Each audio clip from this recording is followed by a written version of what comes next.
Today's video is proudly sponsored by Dollar Shave Club, and you can watch to the end of the video to figure out why. So one of the most prolific requests I've gotten since I started the Fallen Titans series has been for me to cover YouTubers like Philip DeFranco, Epic Rap Battles of History, etc. YouTubers who started off a long time ago and were popular back in the day, but are still notable figures to this very moment. And while I certainly understand that the core enjoyment that many get from this series is just hearing me talk about YouTubers and media in general, I still find these topics very hard to talk about because they're all sort of the same story.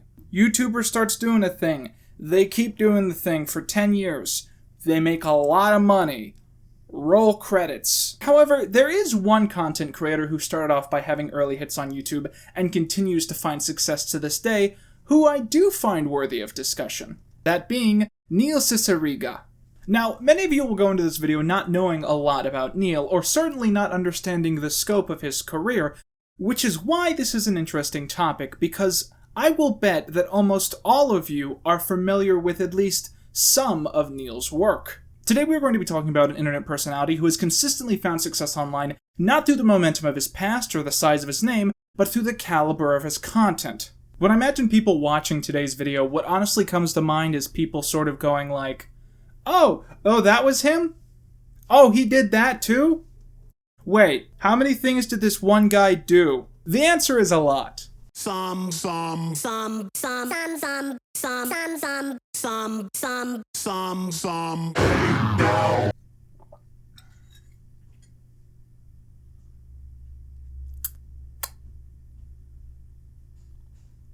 Oh, Godzilla was hopping around Tokyo City like a big playground when suddenly Batman burst from the shade and hit Godzilla with a bat grenade. Godzilla got pissed and began to attack, but didn't expect to be blocked by Shaq, who proceeded to open up a can of Shaq Fu when Aaron Carter came out of the blue and he started beating up Shaquille O'Neal. Then they both got flattened by the Batmobile, but before he could make it back to the Batcave, Abraham Lincoln popped out of his grave. The Ultimate Showdown of Ultimate Destiny was a song created by Cicierega under the pseudonym of Lemon Demon, a title designed to annoy anyone trying to read it out loud for the first time. The song is about a mass conflict taking place between numerous figures of pop culture. These days, most films and even some TV shows are trying very hard to appeal to that Goku versus John C. mentality of who would win. But I think it's notable enough to realize that one of the first people to capitalize off of this obsession was Neil Cicierega in 2005. Robocop, the Terminator, Captain Kirk, Darth Vader, Lopan, Superman, every single Power Ranger, Bill S. Preston, and Theodore Logan, Spock, the Rock, Doc Ock, and Hulk Hogan. The Ultimate Showdown of Ultimate Destiny was ultimately a big hit.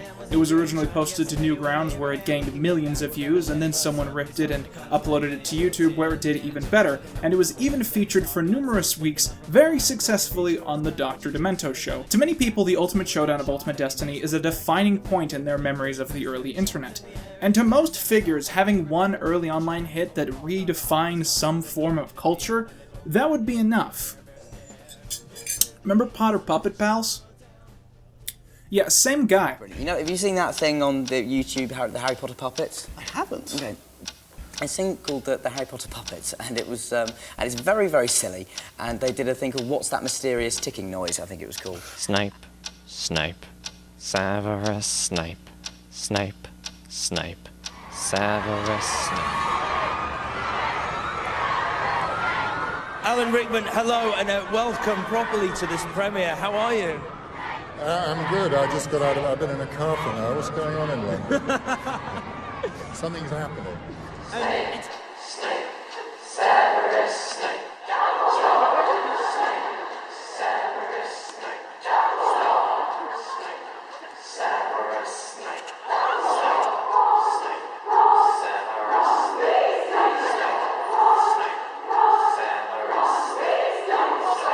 Throughout most of the 21st century, Harry Potter has been a massively successful franchise. In fact, I would argue that trying to find words that even adequately explain its scope, in terms of popularity, it sort of feels impossible.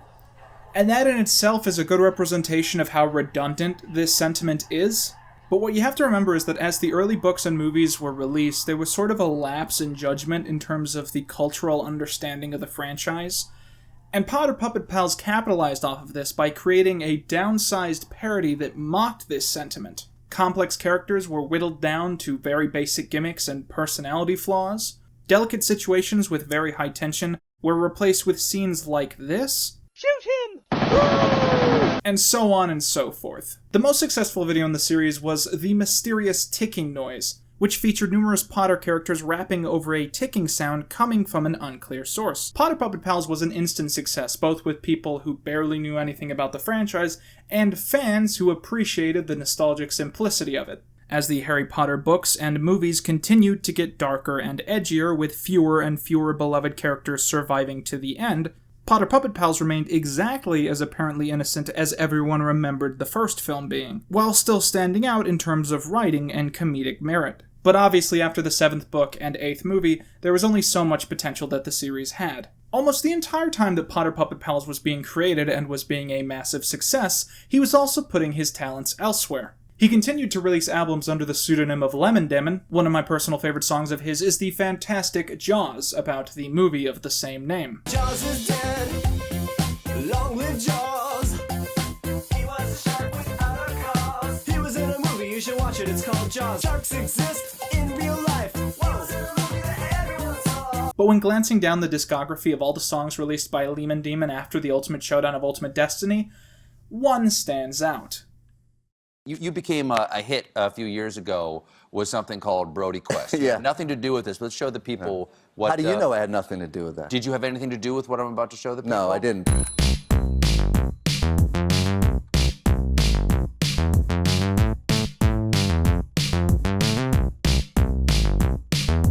Brody Quest is an apparent tribute to actor Adrian Brody, showing his day-to-day activities as he walks all around the Earth, flies into the sun, and then consumes all of reality. Brody Quest was a success not only because of the fantastic music video, which arguably inspired Shooting Stars, but also because of the incredibly catchy music. I've used Brody Quest a couple times in the background of my videos, and it's honestly because I think that its laid-back, lackadaisical nature is the perfect representation of YouTube culture and the YouTube lifestyle. It just screams, I'm marching along, I'm doing it proudly, it's leading me somewhere, I hope it's not off a cliff. But arguably, Brody Quest is additionally one of the most important things to happen to Neil's career, because it introduced not only his audience, but his actual body of work to remix culture. When the pimp's in the crib, ma, drop it like it's hot, drop it like it's hot, drop it like it's hot. When the pigs try to get at you, park it like it's hot, park it like it's hot, park it like it's hot. Artists other than Neil would take his song and combine it with elements from other songs to create an entirely new experience. And this would be something that he would embrace, releasing a video on his second channel showing a collage of the best examples. I'm Slim Shady, yes, I'm the real Shady. All you other Slim Shadys are just imitating. So won't the real Slim Shady please stand up? It was perhaps this phenomenon that partially inspired Neil to start working on remixes of his own. In 2014, Cicierega would release Mouth Sounds, a free mashup collage album which capitalized off of the success of All Star by Smash Mouth.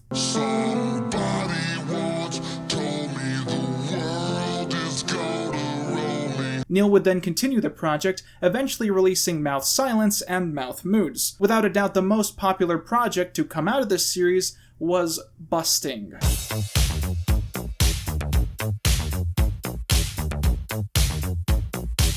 Bustin' has been described as like the Ghostbusters theme, but from an alternate universe. Presumably a universe where Huey Lewis was never born. Let me tell you something. Bustin' makes me feel good. You know that thing? We hear a song, and you really like it. And then it sort of plays in your head for a couple days, and you revisit it, but you realize that while it's been playing in your head, it's changed a little bit, and you sort of like the version in your head a little bit more. The music featured on the Mouth Trilogy is the versions of very popular songs which exist solely in your memory.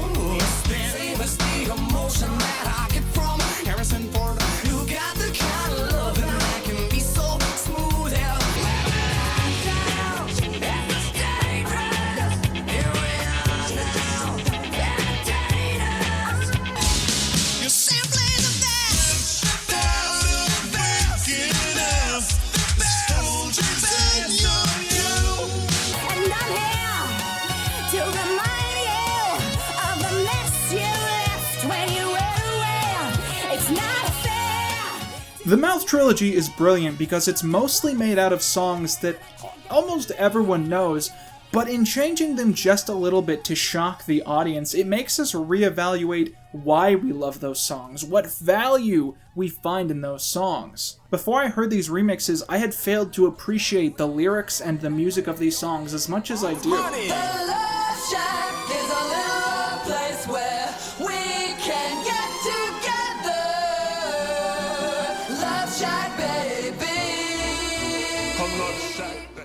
Now, I'll be the last to admit that these albums are a bit of an acquired taste, but personally, I love the experience of sitting through these. They're my go-to for when I'm doing the dishes or trying to plan out my next video, because they help me think. They help me fantasize, and frankly, they help me dream. In general, when I tried to stop and figure out who Neil Cicierega was, I was shocked to see how much of a silent impact he's had on my life. The work of this man, which might initially seem like a vague pile of one-hit wonder internet memes, directly impacted not only how I consumed media, but also how I viewed pop culture. The scholar of our time recently said in a 127-character real-time book, "Too much emphasis is put on originality. Feel free to take ideas and update them at your will. All great artists take an update." And if there's any indication to the validity of Yeezy's words, it's Neil Cicierega, a man who has spent the past 10 years on the internet creating massive pieces of art, who has brought himself to relevancy in a way that no one else really has. Not by making his audience infatuated with his face or his tone of voice, but by making them fall in love with his individual, unique pieces of work. By making them think about how they view the world around them, even if it's in a way that they might not even notice. And because of that, I honestly respect Neil Cicierega more than any other internet personality that I followed in the past 10 years. And this video has just been the cliff notes of his long and interesting exploration into music, storytelling, and animation. And honestly, I'm so excited to see what the following years bring to us from this brilliant man.